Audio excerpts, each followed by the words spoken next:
Well, welcome to WGSN-DB Going Solo Network. You're listening to newsstreamingnetwork.com, home of Going Bold and Going Solo, which is exactly what we're doing tonight. Unfortunately, our guest isn't here tonight, but we're going to roll with it. This is the Going Solo with Cece, and I am Cece Shatz, the doyenne of relationship building, and I'm so pleased to be with you here tonight. We were going to talk about cybersecurity with a wonderful guest that I have, but unfortunately, Jonathan Steele. Sometimes our wires get crossed a little bit when we have a time difference, and so that might be very well what it is. So we're going to go with it. I pulled up an article about cybersecurity with regards to dating. Those of you that would like to read the article, it's really good. It is on datingapps.com, and it's a blog about cybersecurity. So let's talk about it. I'm going to go through some of the items here. You know, it starts out with saying understand your risk. I think we all know there's risk involved when we're online of any sort, right? There's a risk involved especially when we're online dating. A lot of times, we get our emotional, stuff like that all wonky, and we don't always think before we do things. And so sometimes I think when we're talking about on a dating site, we do need to think a little bit. Oh, wait a minute, I think he's here with me here tonight. Hold on just one moment. Jonathan. Hi, how are you? Hi, it's really nice to have you. Everyone, this is Jonathan Steele. He's a seasoned family law attorney from Beermann LLP, and I'm just really pleased. I was going to just talk about dating sites on, when it comes to cybersecurity. I pulled up a great article and I shared it with the audience, but let's switch gears a little bit because you're here, and I am just so thrilled to have you here with us. Now, you have been in the business for quite some time, so we're going to talk about, the critical topic of cybersecurity and its importance in the digital age, especially for those of, individuals that are online and possibly, in the middle of divorcing, the digital aspect of it. So welcome so much to the show. I am just really thrilled to have you here with us tonight. Thanks so much. It's great to be here. It's wonderful. Well, let's talk a little bit about it. Now, you're a family law attorney, so you've been doing this for quite some time, helping those get through the muckety muck of divorce, right? So let's talk a little bit and switch gears when it comes to that. And let's talk a little bit about the cybersecurity. So can you share with us why you decided and how you decided to get into this type of field? Sure. Cybersecurity and privacy has always interested me as far back as I can remember. I've always been kind of a privacy geek. I've been on Signal and Proton Mail for about 10 years now. And so cybersecurity sort of dovetailed into that for me. It really sparked more of an interest in it when COVID hit and lawyers had little to do while the courts were trying to catch up and move on to Zoom. So I went down a deep rabbit hole that I have still not found the bottom of, learning about cybersecurity, researching, reading, getting certifications. So it snowballed. Yeah, I tell you what, there's so much to it. And as we progress in the technology stage, we're going to continue to find more and more with that. And so one of the aspects of, the security itself. And so, we have there's a lot of areas we can go into, especially those that are going through a divorce, and those now that are in the dating world. But let's talk a little bit like when you're starting to divorce, right? And you have a digital presence. Let's talk a little bit about that because sometimes there's some aspects to that we need to be aware of. Yeah, I refer to it as your footprint. So you probably have social media. If you're like the majority of the world, you probably have an Instagram page. You probably have Facebook. Maybe you're still on X or what was formerly Twitter. And you probably overshare. You're probably putting out more information than you should be, whether you know exactly what is out there and who's seeing it. It's out there. And once you're putting those pictures out there, you're never getting them back. Sometimes the pictures that you're putting out there have metadata attached to them that show when the photos were taken, where they were taken. And it gives somebody the ability to kind of have a picture of your life about where you are, what you're doing, when you're doing it, who you're with. And if you're not really keeping track of who's following your pages, whether they're private pages, whether the followers are connected to your spouse, it can become kind of a treasure trove of information that can be used against you in your divorce case. Absolutely. And many people don't think that can be used against you in your divorce, and it certainly can, can't it? It's very often used against you, whether it's an order of protection case, whether it's a divorce case. When parents are fighting over custody or parenting time, a lot of times you'll see evidence come out about, well, it was your parenting time, and look, you were at a bar, as evidenced by your Instagram photos, or you said you are not dating anyone. Well, look at this photo from Facebook that shows you on vacation with someone else. So maybe you might lose your right to maintenance or alimony because you've entered into a new living and dating relationship. So it absolutely comes into play. Yeah, it certainly does. And we never thought it did previously, but now we're seeing more and more that it certainly is. And then you also have to worry about altercations with that, people doing different things with your documentation, maybe taking some of the pictures and doing other things with the pictures, adding things to them that weren't there. So, there's a lot of things you have to think about when you're going through divorce, and think about your security. Is that correct?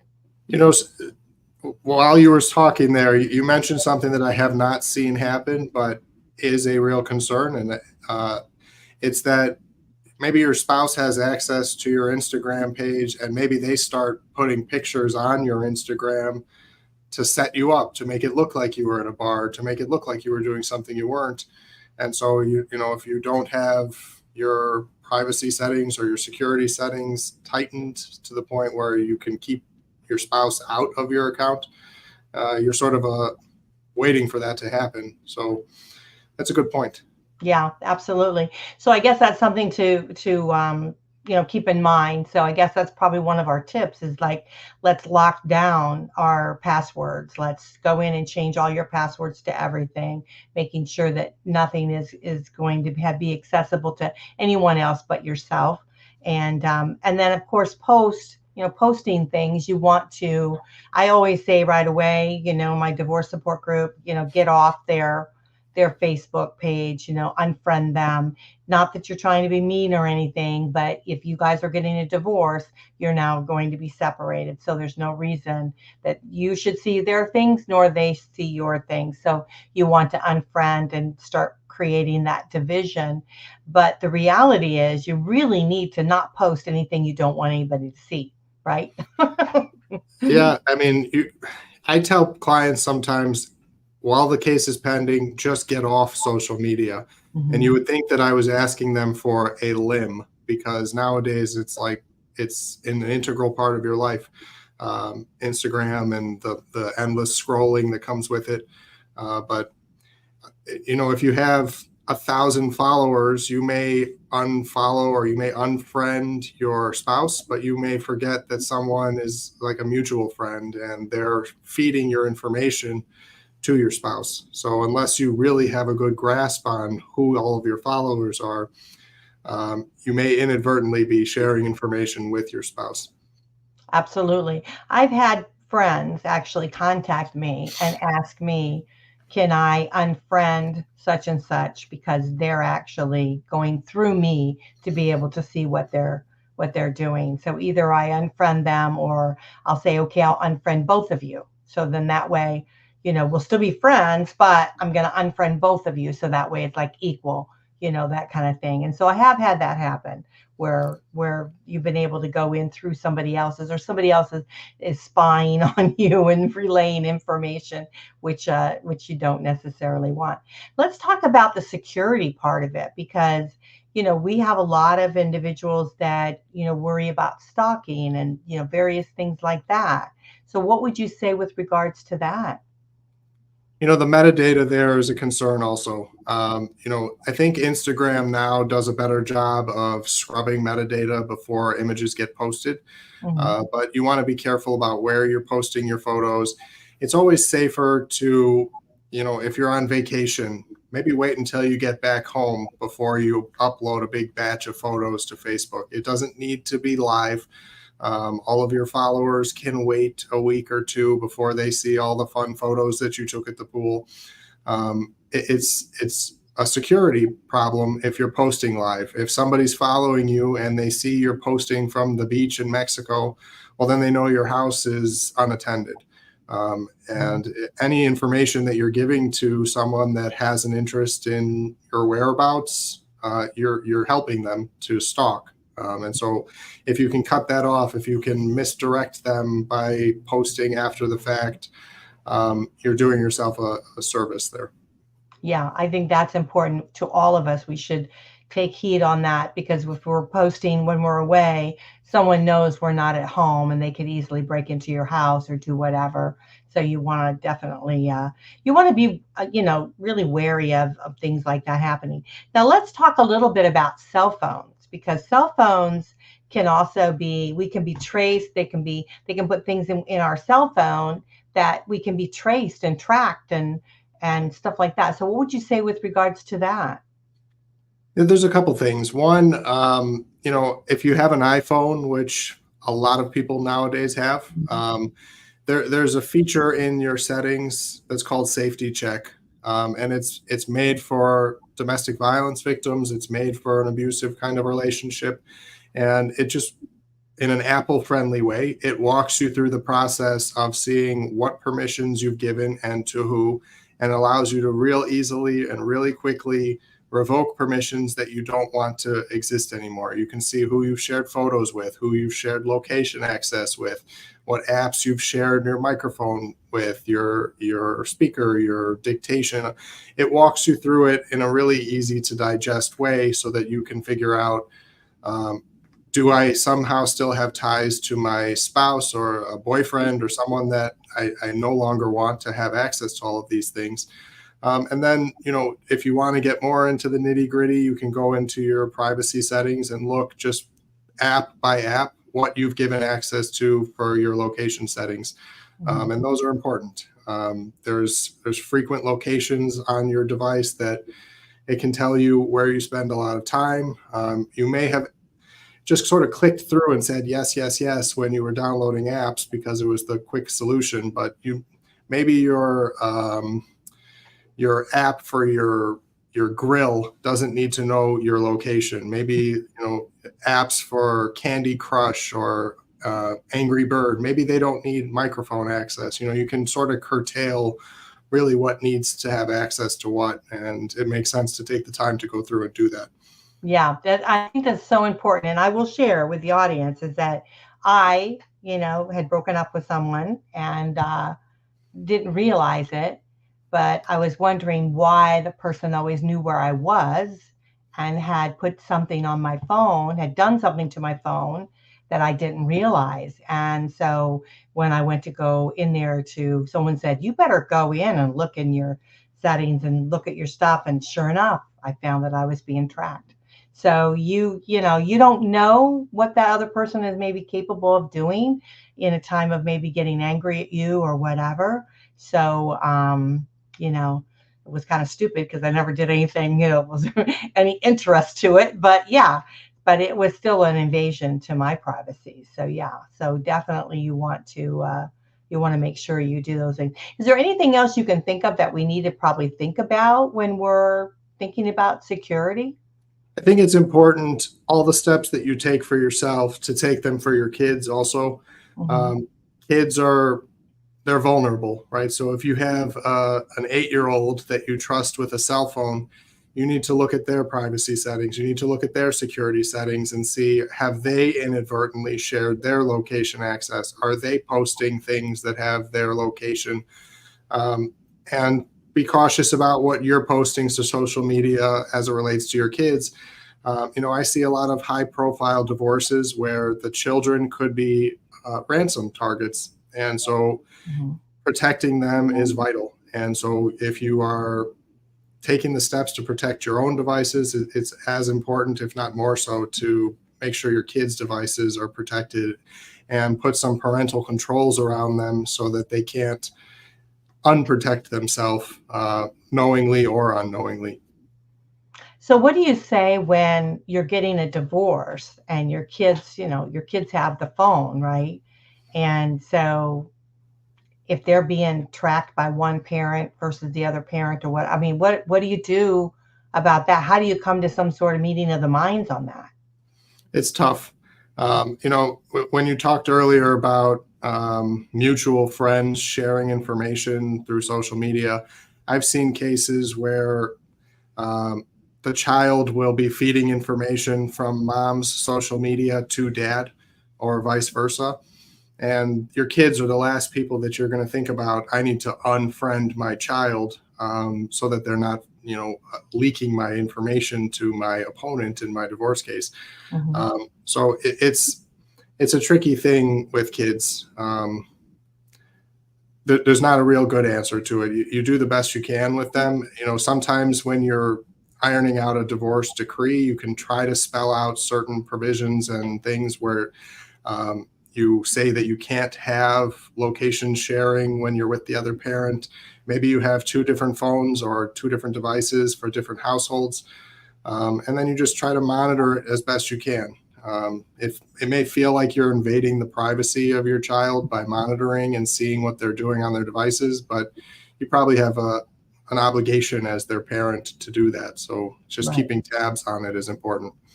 Yeah, it's a real tricky thing because it's hard when one parent has moved on, once one partner has moved on, the other partner is kind of left behind trying to figure out how to get through life, how to get through this step of being separated. And so that's hard enough than to find out, that the other party is going full speed ahead, in a new relationship and a new life and a new everything, and you're back here trying to still, get your balance on everything. And so, this is social media and everything really does play a lot into that, because it really does hurt the parties. So it's great. So I love social media. I'm all over it. So I mean, I love it, but it can also be painful to those, that are healing and trying to move on. And we know that the other party is going to be moving on when we're getting a divorce. We know that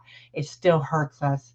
And so, yeah, so we want to be mindful of that for certain.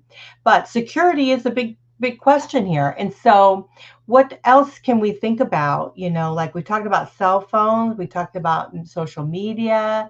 Anything else that comes to mind that we need to think about security? Any devices that have access to the internet. Sometimes people don't think about what are called IoT devices or Internet of Things devices. You consider my thermostat a smart device, or your Roomba is a smart device because it's on the internet, or you name it. Just about everything nowadays connects to the internet. My toothbrush connects to my cell phone when it's in Bluetooth range.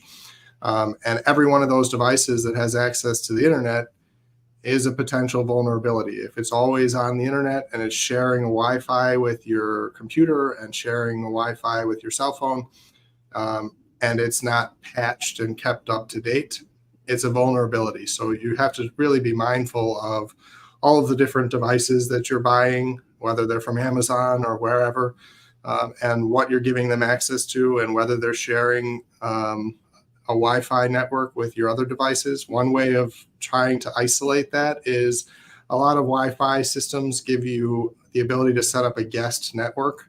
So if you have guests staying at your home, you can give them a separate network on the same Wi-Fi router.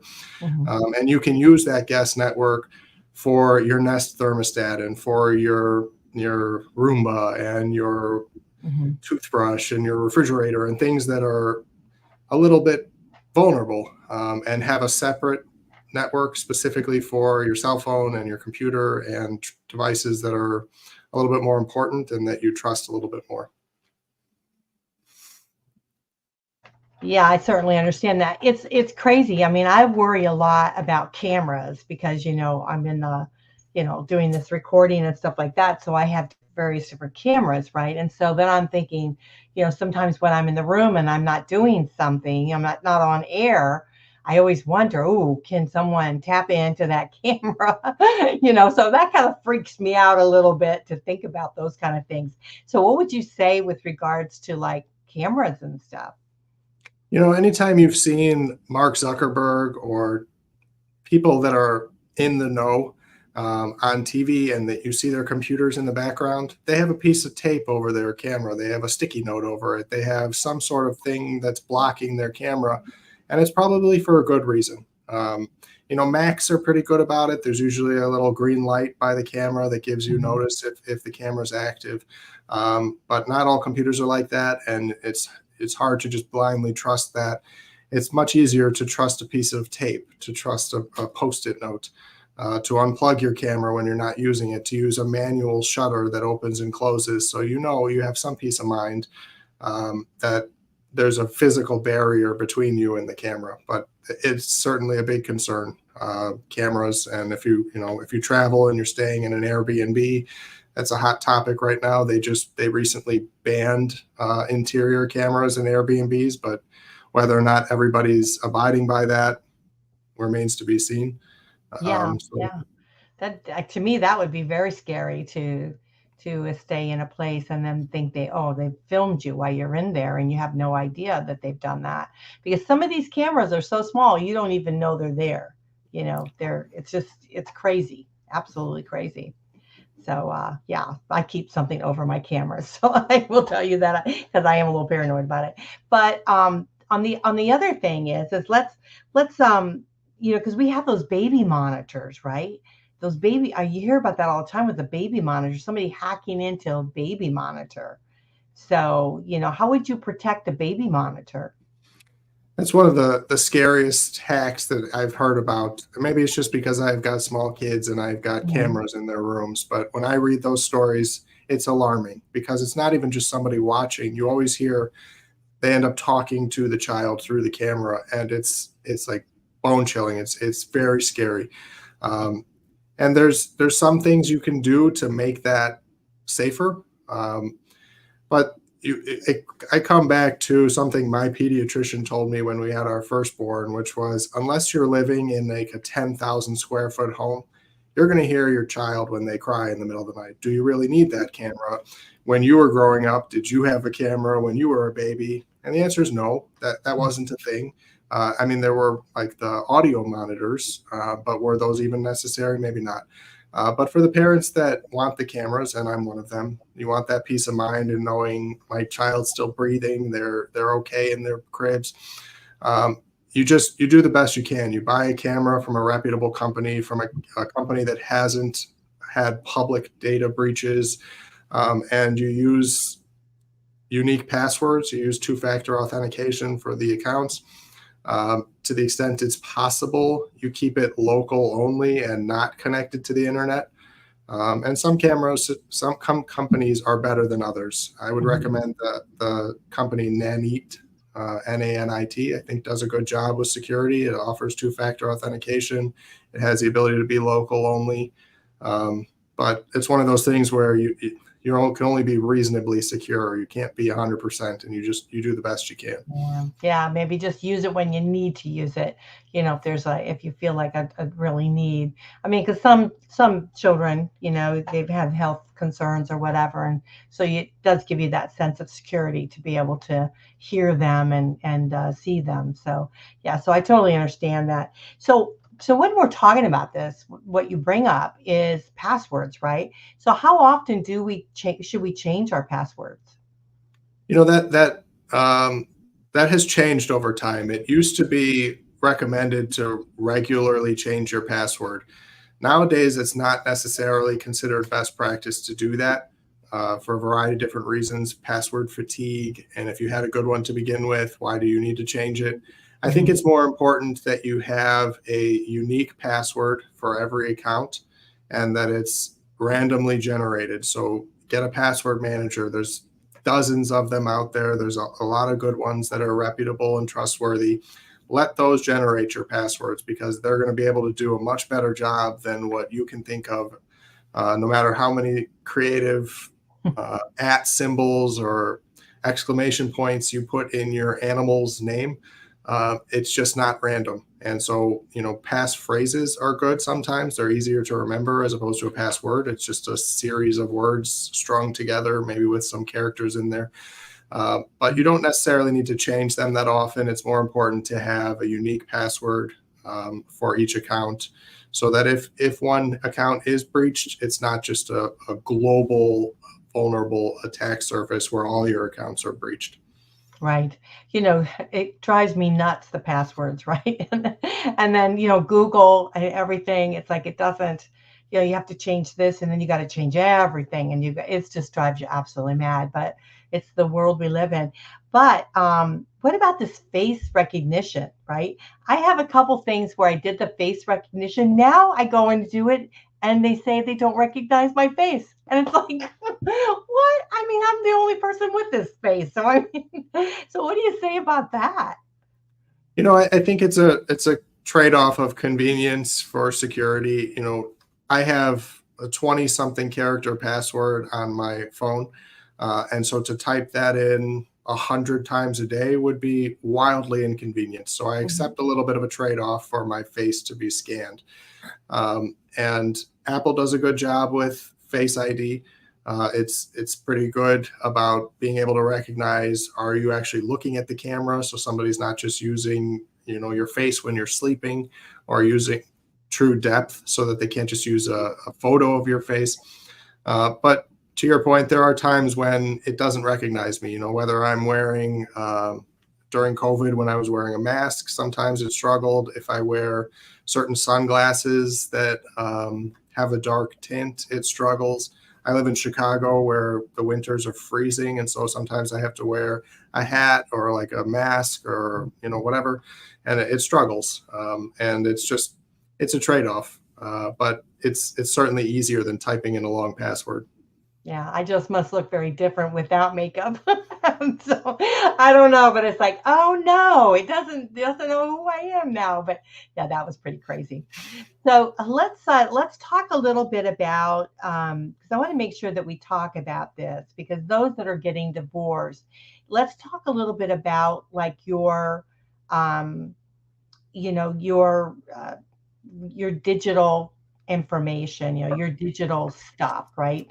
Like when we're getting divorced, like domain names and various different things like that. How do you start separating those kind of things? Like because there are assets. When you've got a domain name, it could be worth some money, those kind of things. How do you guys talk about that when you're talking about your digital information?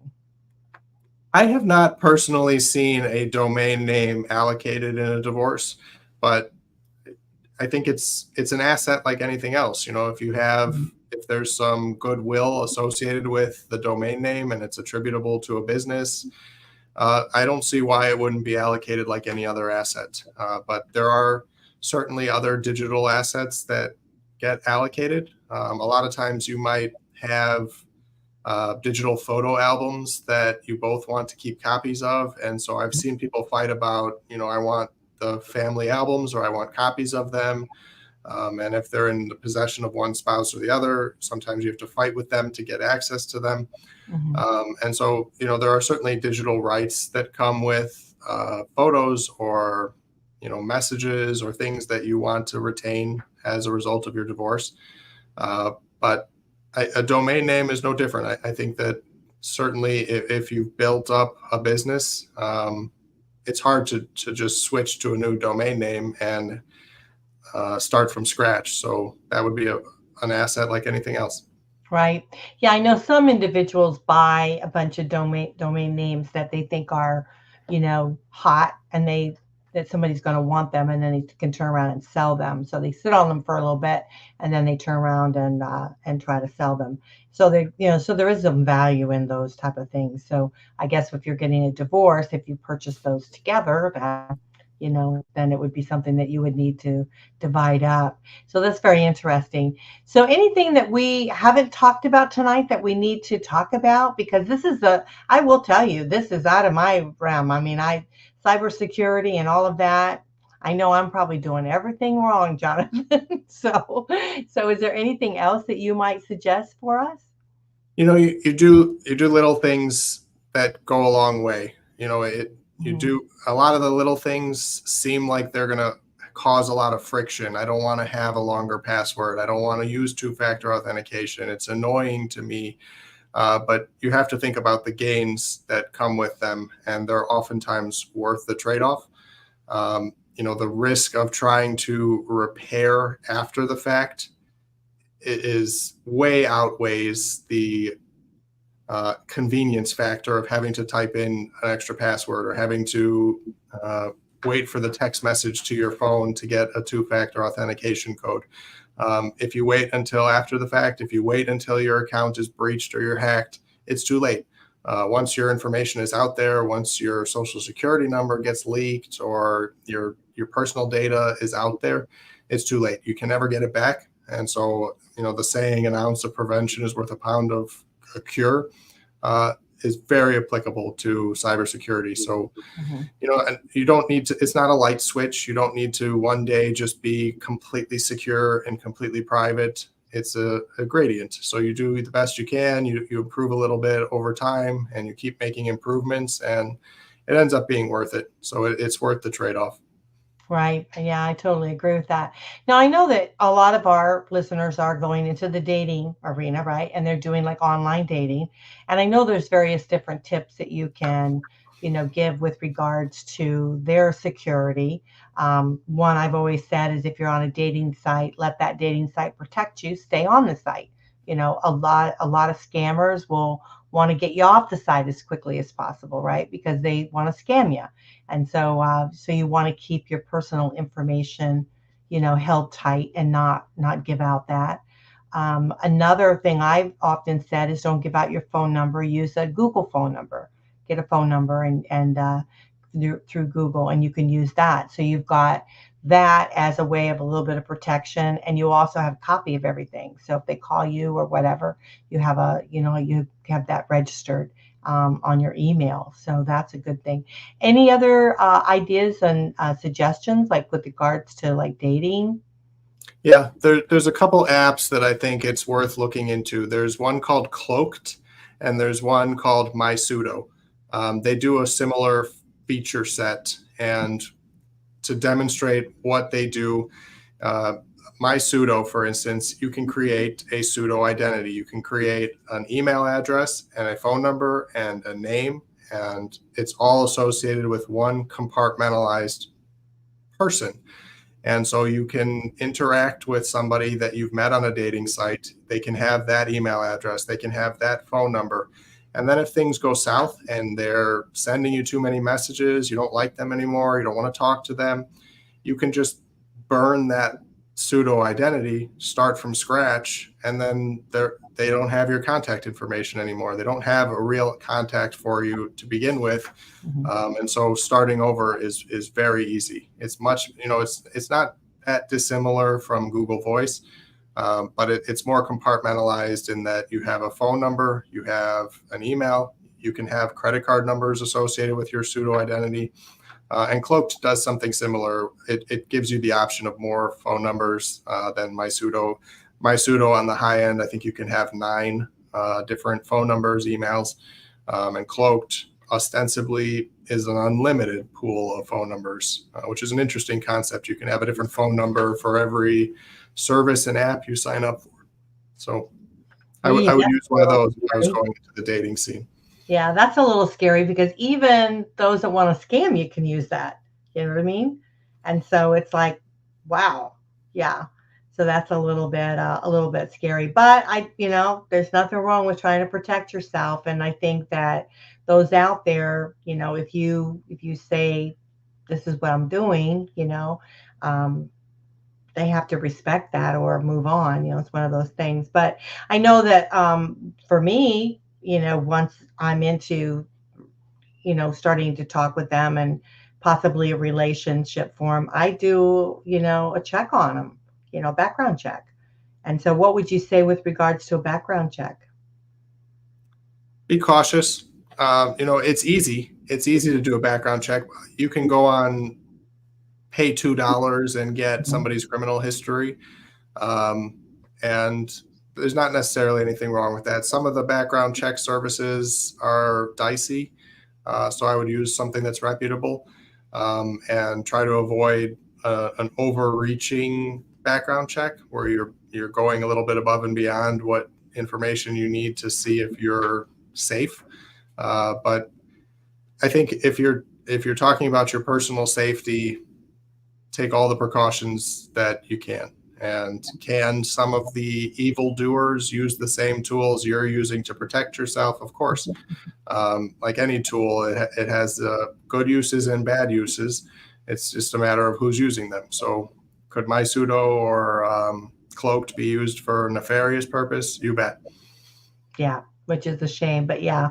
Well, I know, like, I do the background check, and I always tell them straight up, I'm going to do a background check. So, I always ask, have you been arrested or anything like that I need to know of? Anything you need to tell me, and there was only one person that I found out that had been arrested and just out of jail from scamming women. So I did a background check, but I did the background check, and actually it happened because we couldn't find anything on him. And he said he was working with Homeland Security, and he gave me his website, looked really flashy. And then my girlfriend said, something's not feeling right. If he was that high up or whatever, you'd be seeing something about him on Facebook or, some of the social media, and we saw nothing. And so she was pretty good, and she did the background and she found it. So yeah. So, I mean, it's terrible that we have to do this in today's world, but let's face it, we have to do it sometimes. And if your gut is telling you something's not right, something is probably not right. I agree. I think trusting your intuition is important. If you're on a dating app and somebody's trying to immediately get you off the dating app and start communicating with you elsewhere, and all of a sudden they start pushing you towards like cryptocurrency or something, it feels off. It probably is off. So you have to trust your gut. So your friend was right in telling you something was off. Yeah, absolutely. Yeah, she was a blessing. So yeah, so I mean, anything else we can think of? I'm trying to think of any different. I know we're going to think of a lot of things when we're off the air here, but it is so nice having you on to talk about some of these things, because it's not something we really think about. We don't think about being scammed. Are there any particular scams out there that comes to mind that, are like new that we haven't heard about? You've probably heard about them. It's just more of the same, and they're increasing in frequency. The one thing that I would recommend to any of your listeners or viewers would be there's a website called Join Delete Me by Beermann. It does a good job of removing your personal information from data broker websites. And those are the websites that buy and sell your personal information. So if you Google your name and you see your home address and your phone number and your email and your relatives and people you've been married to, it's because of data brokers. And you can manually remove that stuff. You can submit deletion requests, but it's very time consuming to do it the manual way. You can spend, I don't know, on the high end, a couple $100s a year to have Delete Me do it for you, and they will continue to do it every quarter. So that's one of the problems with doing it yourself, is it's like a game of whack-a-mole. You might delete it, and then that same data broker might buy your data again a month later and repost it. And so that poses a danger to your physical safety if it's that easy to just Google your name and address. But it also poses a danger to your cyber security, because you're an easier target if somebody can call you on the phone and say something that's relatable to you. They can say you're a friend's name, or they can say, they know your area code. They can make it look like they're calling from your area code. They might be able to say something, I did an appraisal on your house and here's what it came back at your address. And anytime that you're on the phone with somebody or you're getting text from somebody and they know something about you, it gives that sort of trust factor where your guards let down a little bit. So there's a multitude of benefits to having all of that information removed from the internet. It's something that I value a lot. In divorce law, you make a lot of enemies. Not everybody loves you, and so if I'm got my wife and kids at home, it's important to me to know that you can't just Google my home address. And so I think it's worth its weight in gold. It takes 10, 15 minutes to sign up, give them your information, and it's worth it. So I think that's important. Yeah, I totally agree with that. I totally agree with that. Well, we're going to have to probably close the show, but I want to make sure that we share your information. So I did have your phone number there, but I'm going to take it off because, we don't need anything like that either. So I'm just going to add it here. So here we go. So here is how they can get a hold of you at the law firm. So it's BeermannLaw.com. That's BEERMANN law.com. And then, of course, you can just email him if you'd like at jsteele, that's JSTEELE at BeermannLaw.com. So please get a hold of them. And you've shared a lot of information with us. I mean, it's tremendous what you have shared. And I want to thank you so much for joining us tonight. It's been a wonderful show, and it's so important. I mean, we don't think about cybersecurity. We don't think about our security as much, and so I think it's very, very important. And of course, we all know, if you receive something, don't, as an attachment, don't download it, don't open it, don't do anything like that. If you don't know who it is, don't, I don't even answer the phone if I don't know who it is. They can leave me a message. If they can't leave me a message, then I, shouldn't be talking to them. So if it's a foreign number, someone number I don't recognize, even if it's the same area code. And I think you made that point. So I think that's a very good point to make, that a lot of people can get your area code and call you and you think, oh yeah, it's someplace local. Now, just if you don't know who it is, let them leave a message, call them back. I think it was a little bit safer that way. But any other words you'd like to leave with us before we have to close? No, I think we did a good job of helping out. You sound like you're a step ahead of most people. You do a good job of protecting yourself. So I think you're helping out your listeners and your viewers. You're doing them a solid. So I appreciate the opportunity to come on your show. It was a pleasure. Well, thank you so much. I tell you, it's just a delight to have you. And I don't know about that because I know I'm all over and I'm probably several pages deep when you go Googling, but whatever it is, it is. So, but I want to thank you so much for being on the show here tonight. Okay, we have Jonathan Steele Esq on with us, and he is with Beermann LLP. So please reach out to him. We hope that you do. Any questions that you might have, if you are you're in Illinois, so the Chicago area, if you're going through a divorce or something like that, he does family law. So reach out to him, and I'm sure he'd be happy to help you with that. So I want to thank you so much for joining us tonight. You guys are listening to WGSN-DB Going Solo Network. That's our radio station. This is the TV News Streaming Network.com. I want to thank all of you Roku listeners that are listening to us here live. We do appreciate you very, very much. And all of those out there on social media and YouTube and all the other places that we stream. We want to thank you so much for listening to us. This is the Going Solo with Cece. I am Cece Shatz, and I'm so glad to be with you here tonight. And I'll see you next time. Bye for now.